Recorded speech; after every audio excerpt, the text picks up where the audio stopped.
নমস্কাৰ, মই অমৃত উপাধ্যায়। মই আজি বিনিময় প্ৰথা মানি এণ্ড বেংকিং চিষ্টেমৰ এটা মাইক্ৰ' টপিক হয়, সেই টপিকটো লৈ আহিছোঁ। নিশ্চয় আপোনালোকে ভাল পাব। আহক ভিডিঅ'টো আৰম্ভ কৰোঁ। আহক আজি আমি জানো বিনিময় প্ৰথা কি। বিনিময় প্ৰথা কি? বিনিময় প্ৰথাটো হ'ল এনেকুৱা এক ব্যৱস্থা য'ত যিকোনো এটা বস্তুৰ লগত আন এটা বস্তু সাল সলনি কৰা হয়। ধৰক দুখন ৰাষ্ট্ৰ বা দুখন দেশৰ মাজত কোনো এখন দেশ এনেকুৱা নহয় যে সকলো বস্তুৰে আৰ্থিকভাৱেও বা যিকোনো দিশতে সম্পূৰ্ণ, সেইটো এজন ব্যক্তিৰ ক্ষেত্ৰতে নহওক বা ৰাষ্ট্ৰ এখনৰ ক্ষেত্ৰতে নহওক, কোনো দেশ বা ব্যক্তি এজন সম্পূৰ্ণ নিজৰ ওপৰত নিৰ্ভৰশীল নহয়। এজনে আনজনৰ সহায় সদায় ল'বই লাগিব। বিনিময় প্ৰথাটো হ'ল এনে এক ব্যৱস্থা য'ত এটা বস্তুৰ লগত আনটো বস্তু সাল সলনি কৰা হৈছিল। ধৰি লওক ক নামৰ ব্যক্তিৰ লগত 1 কেজি চাউল আছে, কিন্তু খ নামৰ ব্যক্তিৰ লগত 1 কেজি বিলাহী আছে। এতিয়া 1 কেজি চাউলৰ মূল্য যেনিবা 40 টকা, 1 কেজি বিলাহীৰ মূল্য হ'ল 80 টকা। সিহঁতে যদি আদান প্ৰদান বা ইজনে আনজনক বিনিময় কৰিব লগা হয়, 1 কেজি চাউলৰ বাবদ আধা কিলো বিলাহী দিব। এয়া হ'ল বিনিময় প্ৰথা। কালক্ৰমত যেতিয়া টকা পইচাৰ দিশত আগবাঢ়ি দেশ এখন উন্নত হ'ল, লাহে লাহে বিনিময় প্ৰথাৰ কিছু অসুবিধাসমূহ দেখা পৰিল। যেনিবা অসমৰ ক্ষেত্ৰত যদি এটা উদাহৰণ দিয়া হয়, জোনবিল মেলা, পৰম্পৰাগত বিনিময় প্ৰথা আজিৰ 21 শতাব্দীটো ধুনীয়াকৈ চলি আছে।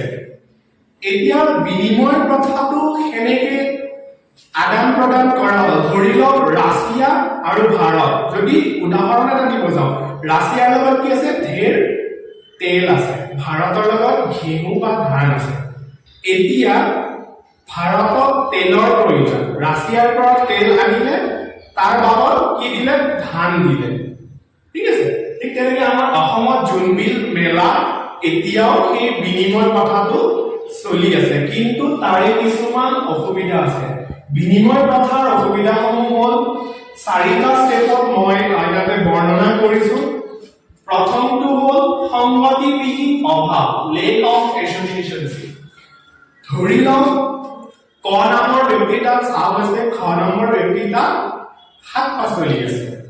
এতিয়া ক নম্বৰ ব্যক্তিক শাক পাচলি নহয়, ফল মূলৰ প্ৰয়োজন। তেতিয়া কি হ'ব?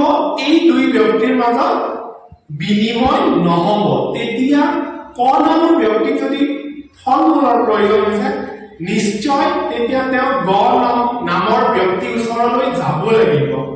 গ নামৰ ব্যক্তি বিচাৰি পোৱালৈকে বা বিচাৰি নাপালে তেওঁ সেই এক্সচেঞ্জ চিষ্টেমটো বা বিনিময় প্ৰথাটো কৰিব নোৱাৰে। সেইকাৰণে বিনিময় প্ৰথাৰ প্ৰথম অসুবিধাটো হ'ল সংগতিবিহীন অভাৱ।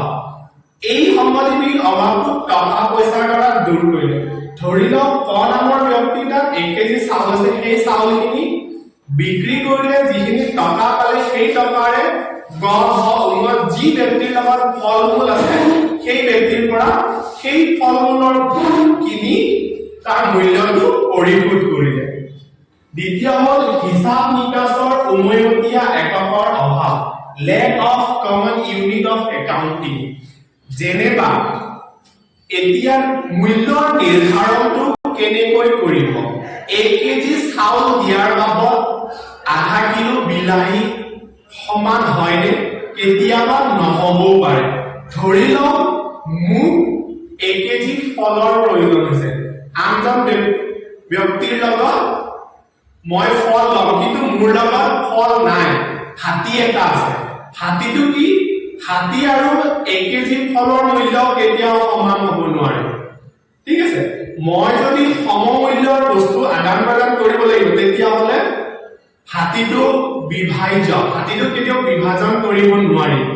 মই মোৰ হাতীটো ক'ৰবাত হাতীটোৰ সঠিক মূল্যত বিক্ৰী কৰিব লাগিব, তাৰ পৰা পইচাখিনি আনিব লাগিব, তেতিয়াহে মই 1 কিলো আপেল বা ফল কিনিব পাৰিম তো ইয়াতে কি হ'ল হিসাব নিকাছৰ উন্নয়তে এপাকৰ অসুবিধা দেখা পৰিল এতিয়া হ'ল বিভাজনীয়তাৰ অসুবিধা এই মাত্ৰ মই উদাহৰণ দিলো হাতী এটা আৰু 1 কেজি আপেল এতিয়া হাতীটো এনেকুৱা নহয় যে কাটি সৰু টুকুৰা কৰি বা 1 কিলো জোখৰ তেওঁ দিম আৰু মই তাৰ পৰা 1 কেজি আপেলটো লম কিছুমান এনেকুৱা বিভাজনৰ অসুবিধাৰ বাবেও বিনিময় প্ৰথা লাহে লাহে নোহোৱা হৈ আহিছে চতুৰ্থ হ'ল মূল্য ভাণ্ডাৰৰ অভাৱ লেক অফ ভেলু ষ্ট'ৰ্ছ মানি লওক মোৰ লগত বা অন্য এজন ব্যক্তিৰ লগত আধা লিটাৰ গাখীৰ আছে তেওঁ অন্য এটা বস্তু লাগে যেতিয়ালৈকে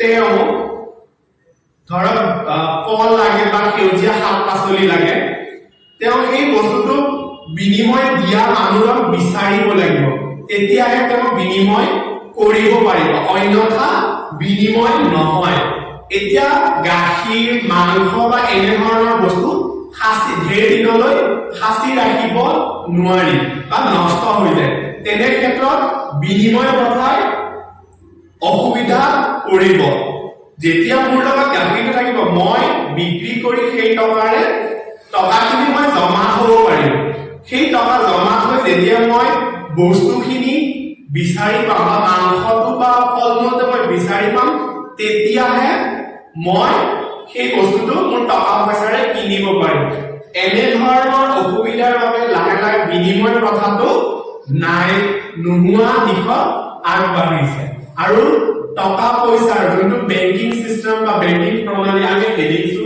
মুদ্ৰা আৰু বেংক ব্যৱস্থাৰ জৰিয়তে আমি আজিকালি নিজৰ প্ৰয়োজনৰ বস্তু মোৰ লগত ধৰক 1 কেজি চাউল বা 1 কেজি দালি আছে সেই পইচাটো মই বা মোৰ লগত হাতী এটা আছে সেই বস্তুটো মই যা প্ৰয়োজন তাক বিক্ৰী কৰি বিনিময়ত টকা মই সংগ্ৰহ কৰি সেই টকাৰে ধৰক মোক 1 কেজি দালি মোৰ এই পইচাৰে কিনি আনিব পাৰি কালক্ৰমত বিনিময় প্ৰথাটো নোহোৱা হৈ আহিছে কিন্তু 21 শতাব্দীত বৰ্তমানলৈ চলি থকা এক বিনিময় প্ৰথাৰ ভাল উদাহৰণ হ'ল জোনবিল মেলা য'ত পৰম্পৰাগত বিনিময় প্ৰথা এতিয়াও চলি আছে ধন্যবাদ নমস্কাৰ